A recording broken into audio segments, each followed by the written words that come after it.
বাংলাদেশের দক্ষিণ পশ্চিম প্রান্তে সুন্দরবনের কোল ঘেঁষে দাঁড়িয়ে আছে একটি গ্রাম, পশ্চিম ঢাঙ্গমারি। বন, নদী আর বাঘের গল্পের মাঝে বসবাস জেলে, মৌয়াল আর বাওয়ালদের।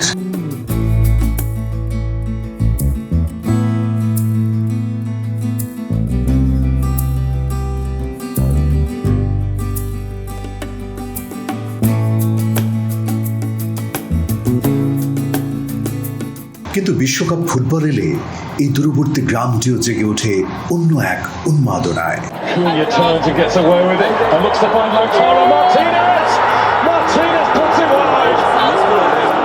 আমরা ঢাকা থেকে 5 জনের একটি দল রওনা হয়েছি দেখতে সুন্দরবনের শেষ প্রান্তের মানুষরা কিভাবে বিশ্বকাপ উদযাপন করে।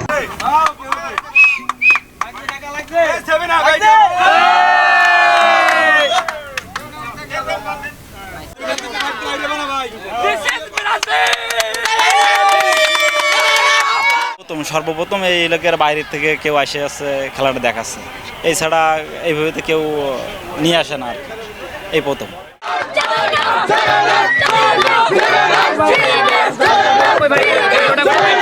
প্রতিদিন জীবন যুদ্ধের মুখোমুখি হওয়া এই মানুষগুলোর কাছে ফুটবল শুধু খেলা নয়, আনন্দের উৎসব।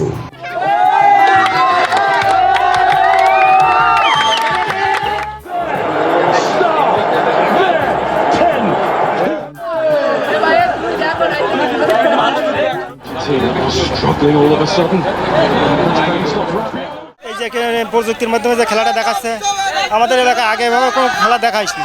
আমরা দেখে এটা খুব আনন্দিত হয়েছি। ধারা স্পোর্টসকে খুব ধন্যবাদ আমাদের জনগণের পক্ষ থেকে। অন্য সময় আমরা যে বাড়ি থাকি মোবাইলের মাধ্যমে বা যেখানে টিভিতে দেখাই এলাকায়, সেই জায়গায় যাই আমরা সবাই মিলে একসাথে খেলা দেখি এবং খেলাটা ভালোভাবে উপভোগ করি।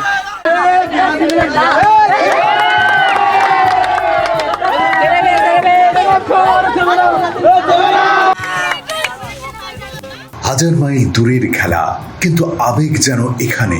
সুন্দরবনের শেষ প্রান্তে দাঁড়িয়েও বিশ্বকাপের উন্মাদনা থেমে থাকে না। 30 জনের মতো খেলতে আমরা ছিলাম, সেখান থেকে আমি বিজয়ী হয়েছি এবং আমার খুব ভালো লাগতেছে যে আমি টার্জনের জার্সি পেয়েছি। আজকের খেলায় ধারা স্পোর্টসকে আমার ব্যক্তিগত পক্ষ থেকে স্বাগতম জানাই।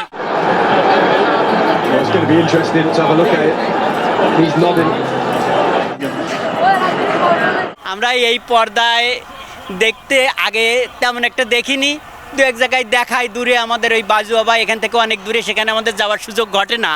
কিন্তু আমরা আজকে এই পর্দায় দেখে খুব আনন্দিত এবং খুশি।